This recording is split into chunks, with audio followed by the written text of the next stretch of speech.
गुरु प्यारी साध संगत जी, प्रेम से कहना धन निरंकार जी। आशा करती हूँ सद्गुरु माता जी की कृपा से आप सभी बहुत अच्छे होंगे। साध संगत जी, अगर कर्मों का फल तुरंत नहीं मिलता तो इससे हमें ये नहीं समझना चाहिए कि हम कर्मों के भले बुरे परिणाम से हमेशा के लिए बच गए, क्योंकि कर्मों का फल तो एक ऐसा अमीट तथ्य है जो आज नहीं तो कल भुगतना ही पड़ता है। और आज की साखी इसी विषय पर आधारित है। चलिए आज की साखी सुनते हैं। साध संगत जी, एक राजा बहुत ही बड़ा धर्मात्मा, न्यायकारी और परमेश्वर का भक्त था। उसने ठाकुर जी का मंदिर बनवाया और एक ब्राह्मण को उसका पुजारी नियुक्त किया। वो ब्राह्मण बड़ा सदाचारी, धर्मात्मा और संतोषी था। वो राजा से कभी कोई याचना नहीं करता था। राजा भी ब्राह्मण के स्वभाव से बहुत खुश था। उसे राजा के मंदिर में पूजा करते हुए 20 साल बीत गए। ब्राह्मण ने राजा से किसी भी प्रकार का कोई प्रश्न कभी नहीं किया था। साध संगत जी, राजा के घर पर बेटे का जन्म हुआ। राजा ने उसे पढ़ा लिखा कर विद्वान बनाया और बड़ा होने पर उसकी शादी एक सुंदर राजकन्या से करवा दी। साध संगत जी, अब शादी करके जिस दिन वो राजकन्या अपने पति के राजमहल में आई तो उस रात को राजकुमारी को नींद नहीं आ रही थी। वो इधर उधर घूमने लगी। जब अपने पति के बिस्तर के पास आई तो उसने देखा कि एक हीरे जवाहरात जड़ित एक तलवार पड़ी हुई है। जब उस राजकन्या ने देखने के लिए वो तलवार मयान से बाहर निकाली तब वो तेज धार वाली और बिजली के समान प्रकाश वाली तलवार देखकर वो राजकन्या डर गई और डर के मारे उसके हाथ से तलवार गिर पड़ी और वो तलवार राजकुमार की गर्दन पर जा लगी। साध संगत जी, राजकुमार की गर्दन कट गई और वहीं पर उसकी मृत्यु हो गई। अब वो राजकन्या पति के मरने का बहुत शोक करने लगी। उसने परमेश्वर से प्रार्थना की कि हे प्रभु, मुझसे अचानक ये कैसा पाप हो गया। पति की मृत्यु मेरे ही हाथों हो गई। आप तो जानते ही हैं, परंतु सभा में मैं सच नहीं कहूँगी, क्योंकि इससे मेरे माता पिता और मेरे सास ससुर को कलंक लगेगा और इस बात पर कोई विश्वास भी नहीं करेगा कि मैंने खुद ही अपने पति की मृत्यु की है। साध संगत जी, सुबह के समय जब पुजारी कुएं पर स्नान करने आया तो राजकन्या ने उस ब्राह्मण को देखकर विलाप करना शुरू कर दिया और इस प्रकार से कहने लगी कि मेरे पति को कोई मार गया। जब राजकन्या ने ये कहना शुरू किया तो वहां पर लोग इकट्ठे हो गए और राजा साहब आकर राजकन्या से पूछने लगे कि किसने मारा है राजकुमार को। राजकन्या ने कहा, मैं नहीं जानती कि वो कौन था, परंतु उसे ठाकुर जी के मंदिर में जाते हुए मैंने देखा है। अब राजा समेत सभी लोग ठाकुर जी के मंदिर में आए तो ब्राह्मण को पूजा करते हुए देखा।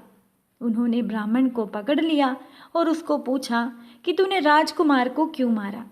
साध संगत जी, ब्राह्मण ने राजा से कहा कि मैंने राजकुमार को नहीं मारा, मैंने तो उनका राजमहल भी नहीं देखा है और इस बात में ईश्वर साक्षी हैं। बिना देखे किसी पर अपराध का दोष लगाना ठीक नहीं। अब ब्राह्मण की तो कोई बात ही नहीं सुन रहा था, कोई कुछ कहता तो कोई कुछ। साध संगत जी, अब राजा के दिल में बार बार विचार आ रहा था कि ये ब्राह्मण निर्दोष है, पर सभी के कहने पर राजा ने ब्राह्मण से कहा कि मैं तुम्हें प्राण दंड तो नहीं देता, लेकिन जिस हाथ से तुमने मेरे पुत्र को तलवार से मारा है, तेरा वो हाथ काटने का आदेश मैं देता हूं। ऐसा कहकर राजा ने ब्राह्मण का हाथ कटवा दिया। इस पर ब्राह्मण बड़ा दुखी हुआ और राजा को अधर्मी बोलकर उस देश को छोड़कर चला गया। साध संगत जी, अब ब्राह्मण नई जगह जाकर खोज करने लगा कि कोई विद्वान ज्योतिषी उससे मिले तो वो उसको पूछे कि बिना किसी अपराध के हाथ कटने का कारण क्या है। अब किसी ने उस ब्राह्मण को बताया कि काशी में एक विद्वान ज्योतिषी रहते हैं। वो ब्राह्मण उस ज्योतिषी के घर पर जा पहुंचा। उस समय वो ज्योतिषी कहीं बाहर गए थे तो ब्राह्मण ने उनकी धर्म पत्नी से पूछा कि माता जी, आपके पति ज्योतिषी जी महाराज कहाँ पर गए हैं। तब उस स्त्री ने अपने मुख से अयोग्य और बहुत ही बुरे वचन कहे, जिसे सुनकर वो ब्राह्मण हैरान हो गया और मन ही मन कहने लगा कि मैं तो यहाँ अपना हाथ कटने का कारण पूछने आया था, परंतु अब इन ज्योतिषी का हाल ही पहले पूछूंगा। कि इतने में वो ज्योतिषी अपने घर पर आ गए। अब घर में प्रवेश करते ही ज्योतिषी की पत्नी ने उन्हें बहुत से दुर्वचन कहकर अपने पति का तिरस्कार किया, परंतु वो ज्योतिषी जी चुप रहे और अपनी पत्नी को उन्होंने कुछ भी नहीं कहा। साथ संगत जी, उसके बाद वो ज्योतिषी गद्दी पर आकर बैठ गए। ब्राह्मण को देखकर ज्योतिषी ने उनसे पूछा कि कहिए ब्राह्मण देवता, कैसे आना हुआ। ब्राह्मण ने कहा कि आया तो था मैं अपने बारे में पूछने के लिए, परंतु आप पहले अपना हाल बताइए कि आपकी पत्नी अपनी जुबान से आपका इतना तिरस्कार क्यों करती है, जो किसी से भी सहा नहीं जाता और आप सहन कर लेते हैं, इसका क्या कारण है। तो ज्योतिषी ने ब्राह्मण को जवाब देते हुए कहा कि ये मेरी पत्नी नहीं, ये मेरा कर्म है। दुनिया में जिसको भी आप देखते हो, अर्थात भाई, पुत्र, शिष्य, पिता, संबंधी, जो कुछ भी है सब अपना कर्म ही है, और ये मेरी पत्नी नहीं, मेरा किया हुआ कर्म ही है, और ये भोगे बिना कटेगा नहीं। अपना किया हुआ जो कुछ भी शुभ अशुभ कर्म है वो तो भोगना ही पड़ता है।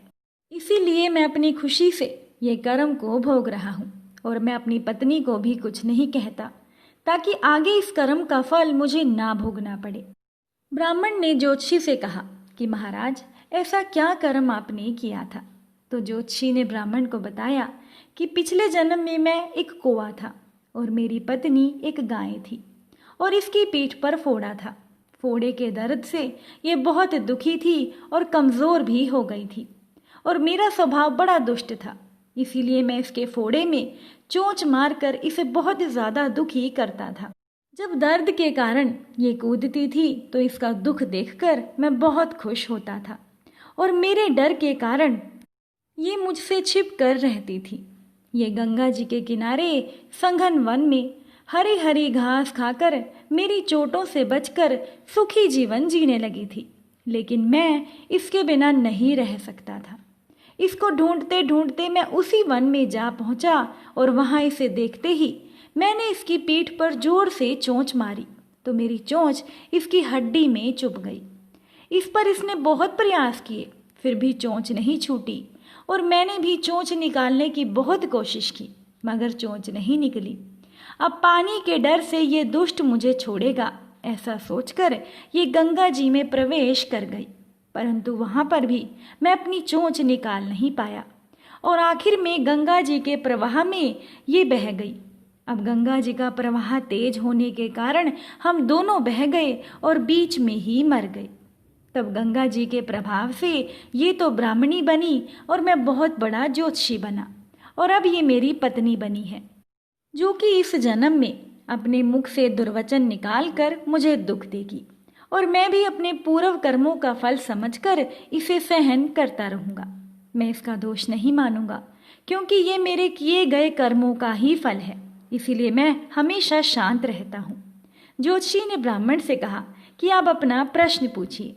ब्राह्मण ने अब अपना समाचार सुनाया और पूछा कि उस अधर्मी पापी राजा ने मुझ निरपराध का हाथ क्यों कटवाया। साथ संगत जी, ज्योतिषी ने ब्राह्मण को बताया कि राजा ने आपका हाथ नहीं कटवाया, आपके कर्मों ने आपका हाथ कटवाया है। ब्राह्मण ने पूछा कि किस प्रकार। तब ज्योतिषी ने ब्राह्मण को बताया कि पूर्व जन्म में आप एक तपस्वी थे, और राजकन्या एक गाय थी, और राजकुमार एक कसाई था। वो कसाई जब गाय को मारने लगा, तब गाय बेचारी जान बचाकर आपके सामने से जंगल में भाग गई। पीछे से कसाई आया और उसने आपसे पूछा कि क्या इधर कोई गाय गई है। तो आपने प्रण कर रखा था कि आप झूठ नहीं बोलेंगे, इसीलिए जिस तरफ गाय गई थी उसी तरफ आपने हाथ से इशारा किया, तो उस कसाई ने जाकर गाय को मार दिया।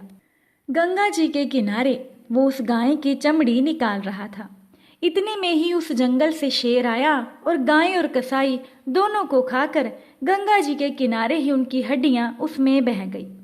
साध संगत जी, ज्योतिषी ने ब्राह्मण को बताया कि गंगा जी के प्रताप से कसाई को राजकुमार और गाय को राजकन्या का जन्म मिला और पूर्व जन्म के किए हुए उस कर्म से एक रात के लिए वो दोनों इकट्ठे हुए, क्योंकि कसाई ने गाय को हंसिए से मारा था।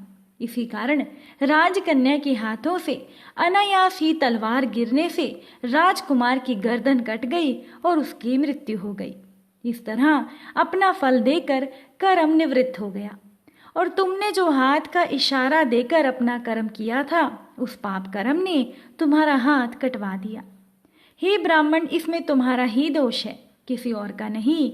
ऐसा निश्चय करके अब सुखी पूर्वक जीवन जियो।